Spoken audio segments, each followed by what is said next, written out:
हरीश की एक पत्नी थी जो बहुत बोलती थी और वह उसके ज्यादा बोलने से बहुत परेशान था। हरीश को पता चला कि जंगल में एक महात्मा आए हुए हैं। वह अपनी पत्नी को उनके पास लेकर जाता है और कहता है कि मुनिवर कृपा करके आप इसे समझाइए, यह बहुत बोलती है। मेरे मना करने के बाद भी इसका दिन भर मुंह चलता ही रहता है। मैं इसे कितना समझाता हूँ कि कम बलाकर चुप रहना सीख, लेकिन नहीं, और हर बार इसकी वजह से लड़ाई होती है। महात्मा मुस्कुराए और बोले, मैं तुम्हें इस बात को एक कहानी की मदद से समझाता हूँ। मेरा गुरु का एक शिष्य था जो बहुत बोलता था। वह हर समय इधर उधर की बातें करता था और कभी शांत नहीं रहता था।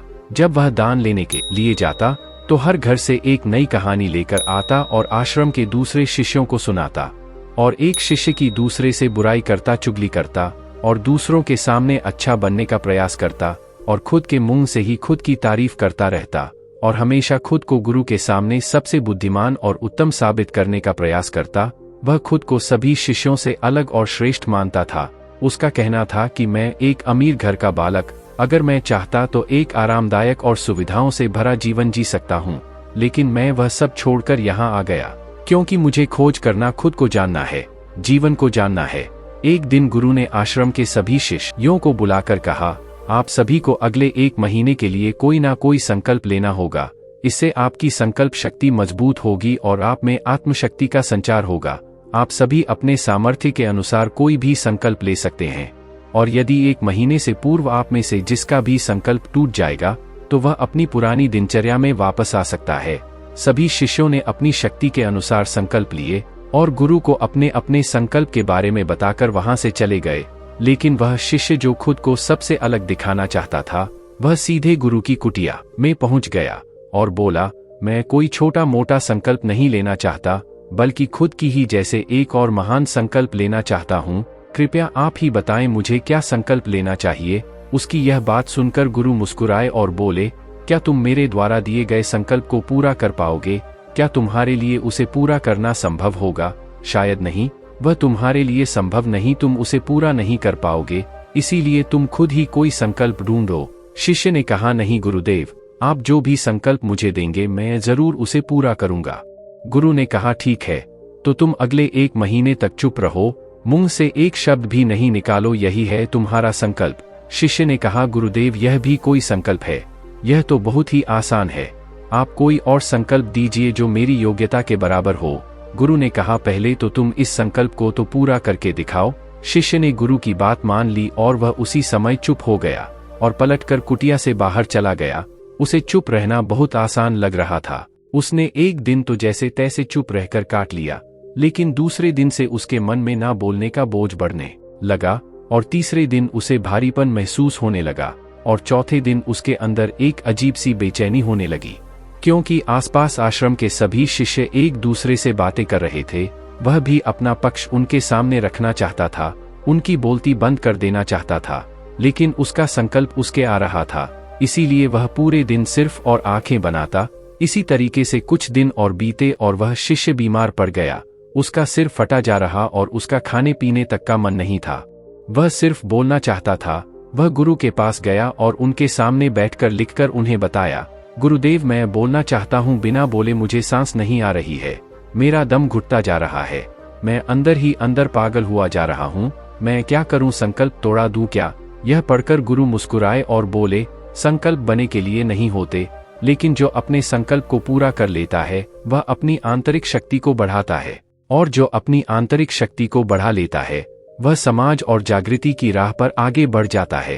संकल्प का लेना भी तुम्हारे हाथ में था और इसे तोड़ना भी तुम्हारे हाथ में है। तुम्हारे बहुत से भाई अपने संकल्प को डरकर अपनी पुरानी दिनचर्या पर वापस आ चुके हैं।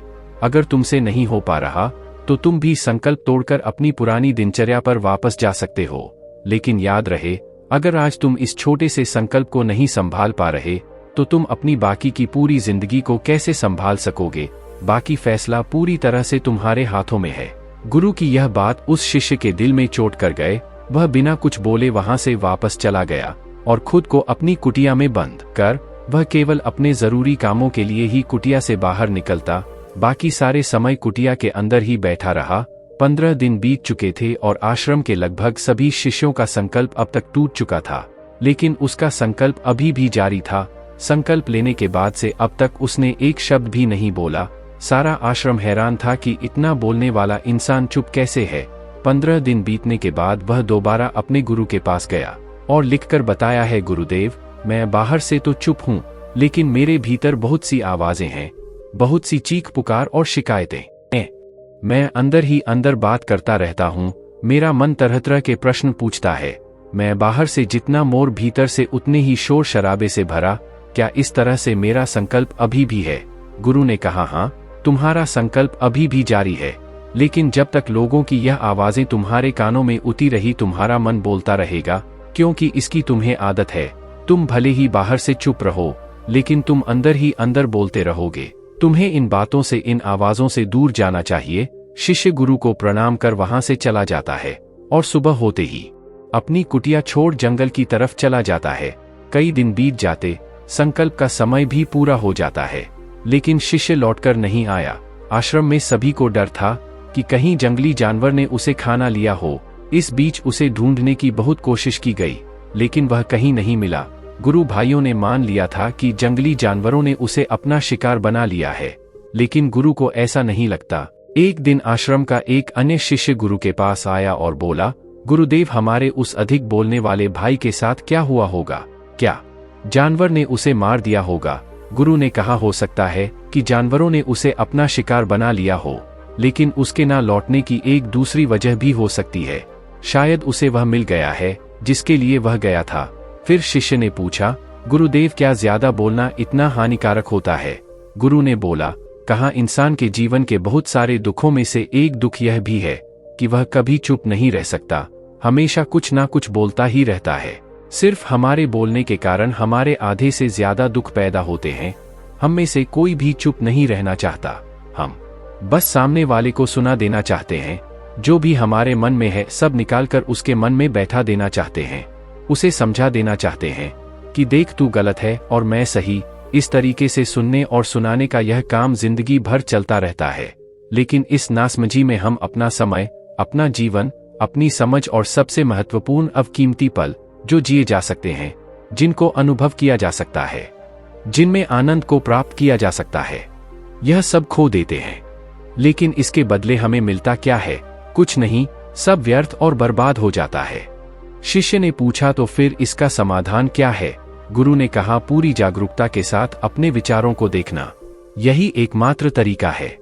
सारी मानसिक समस्याओं का वर्तमान में रहकर चिंतन करना, पूरी जागरूकता के साथ अपना काम करना, जिंदगी में चमत्कारिक बदलाव ला देता है। उसके बाद वह शिष्य गुरु से अपने प्रश्नों का उत्तर पाकर उनको प्रणाम करके वहां से चला गया। उस शिष्य को आश्रम छोड़ महीने का समय बीत चुका था, लेकिन उसकी कोई खबर नहीं। अब तक तो सभी गुरु भाइयों ने भी उसके वापस लौटने की उम्मीद छोड़ दी, लेकिन एक दिन वह आश्रम लौट आता है।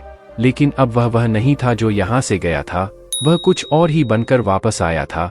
उसके अंदर एक गजब का बदलाव महसूस किया जा सकता था। उसके चेहरे पर एक गजब का ठहराव और आंखों में बनी शांति थी। आश्रम में आते ही सभी गुरु भाइयों ने उसे चारों तरफ से घेर लिया और बातें करने लग गए। वह भी अपने गुरु भाइयों से बातें करने लगा। उससे बात करने वाले सभी ने यह अनुभव किया कि अब वह पहले जैसा उतावला और बातूनी नहीं रह गया था। उसके मुंह से एक एक शब्द बहुत ही सुलझे हुए और मधुरता के साथ निकल रहे थे। थोड़ी देर तक गुरु भाइयों से बात करने के बाद वह सीधा गुरु की तरफ चला गया। उसने गुरु के चरण छुए और कहा, गुरुदेव, क्या मैं अब भी मौन हूँ? क्या अब भी मेरा संकल्प जारी है? गुरु ने कुछ देर तक शिष्य की आंखों में बड़े ध्यान से देखा और कहा, हाँ, तुम अब भी मौन हो। तुम्हारे मुंह से एक भी शब्द निकल नहीं रहा और तुम्हारा संकल्प अभी भी जारी है। शिष्य ने कहा, गुरुदेव, जब मैं आश्रम से गया तो मैं मुंह से तो चुप था, लेकिन मेरे अंदर बहुत सी आवाजें थी, मन में बहुत से प्रश्न थे और वह बंद नहीं हो रहे थे। तो मैं जंगल में चला गया, इस उम्मीद से कि वहां मुझे शांति मिलेगी और मेरे मन की बकबक कम हो जाएगी। लेकिन मैं जितना एकांत में जाता गया, मेरे अंदर की आवाज उतनी ही तेज होती गई। मेरे भीतर की पुरानी से पुरानी आवाज मुझे सुनाई देने लगी। तब जाकर मैंने महसूस किया कि मैं कितना गलत कर रहा था। जब मैं अपने परिवार वालों, दोस्तों और गुरु भाइयों को बुरा भला कहता था, तो उस समय मुझे लगता था कि मैं सही कह रहा हूँ। जब मैं गुरु भाइयों की एक दूसरे से चुगली करता था और उनका मजाक बनाता, तब भी मुझे यही लगता था कि मैं उनसे बेहतर हूँ और मैं सही कर रहा हूँ। लेकिन उस दिन मैंने पहली बार महसूस किया कि मैं कितना गलत बोलता था। काफी दिनों तक यह आवाजें, यह शिकायतें मेरे अंदर चलती रही, लेकिन धीरे धीरे करके एक दिन यह सारी आवाजें मेरे अंदर से समाप्त हो गई। अब मैं भीतर से भी मौन हो गया। उस घने जंगल में बाहर से कोई बोलने वाला था नहीं और भीतर कोई आवाज बची ही नहीं थी। और मैं उस दिन पहली बार मौन का सही अर्थ समझा। मेरे चारों तरफ बहुत शांति थी, हालांकि अभी भी कुछ आवाजें आ रही थी जो पहले भी आती थी, लेकिन मैं उन्हें सुन नहीं पाता था। वह सभी आवाजें मुझे स्पष्ट रूप से सुनाई दे रही थी। हवा के चलने की आवाज, चिड़ियों के चहक की आवाज और पानी के बहने की आवाज, यह सभी आवाजें मैंने पहली बार पूरे होश पूर्व सुनी। अपने चारों तरफ इतनी शांति मैंने पहले कभी महसूस नहीं की थी। तो इस शांति को भंग करने के लिए मैंने पहली बार अपने मुंह से कोई शब्द निकाला। मैं चिल्लाया, हे ईश्वर, यह कैसी शांति है? सभी कुछ इतना शांत क्यों है? ऐसा क्या हो गया? लेकिन मेरे चिल्लाने के बाद भी शांति भंग नहीं हुई। सब कुछ पहले जितना ही शांत था, बाहर भी और भीतर भी। हे गुरुदेव, मैंने अपने गुरु भाइयों से बात की, मैंने आपसे बात की। मैं बोल रहा हूँ, मैं चल रहा हूँ और मैं सब कुछ देख रहा हूँ, लेकिन मैं अपने भीतर एकदम एकांत में हूँ, मौन में हूँ। भीड़ में होता हूँ तब भी भीतर से अकेला एकांत में होता हूँ। जब मैं खुद में भी शोर करना चाहता हूँ तब भी एकांत में ही होता हूँ। अब सब दिखाई पड़ने लगा है, सब सुनाई पड़ने लगा है। गुरु ने कहा, जब तक हम बाहर की तरफ बोलते रहेंगे भीतर अशांति ही रहेगी, लेकिन जिस दिन हम भीतर की तरफ मुड़ जाएंगे तब हमारे मुंह से कुछ भी निकलेगा, हम शांत ही रहेंगे। दुनिया में जितनी भी बुराइयां हैं, ज्यादातर हमारे बोलने से ही उत्पन्न होती है, क्योंकि हम चुप रहना नहीं चाहते। हम जितनी जरूरत है उससे कहीं ज्यादा बोलते हैं। हम सामने वाले को सुनना नहीं चाहते, बल्कि उसकी बोलती बंद कर देना चाहते हैं। उसे समझा देना चाहते हैं कि मैं कौन हूँ, मैं क्या कर सकता हूँ, और यही हमारी जिंदगी का मकसद बनकर रह जाता है। हमारी सारी ऊर्जा व्यर्थ के बोलने में बर्बाद होती रहती है। ऐसे ही समाज में लोगों का जीवन दुखों से भर जाता है, जो हमेशा एक दूसरे को सुनाने में लगे रहते हैं। कभी एक दूसरे को सुनना नहीं चाहते, समझना नहीं चाहते, और चुप रहना तो उन्होंने कभी सीखा ही नहीं, क्योंकि चुप रहना उन्हें छोटा महसूस करवाता है। दुनिया की सभी लड़ाइयों का कारण हमारा बोलना ही है, इसलिए हमें सिर्फ उतना ही बोलना चाहिए जितना जरूरी हो, क्योंकि व्यर्थ का बोलना ऊर्जा को नष्ट करना है, और यह बोलना ही हमें कभी अपने भीतर की ओर लौटने नहीं देता, क्योंकि यह हमें बाहर की ओर खींच कर रखता है, और बाहर ही क्या, इस संसार के अलावा। लेकिन अगर अपने भीतर के संसार की ओर मोड़ना है तो इस मुंह को बंद ही रखना चाहिए।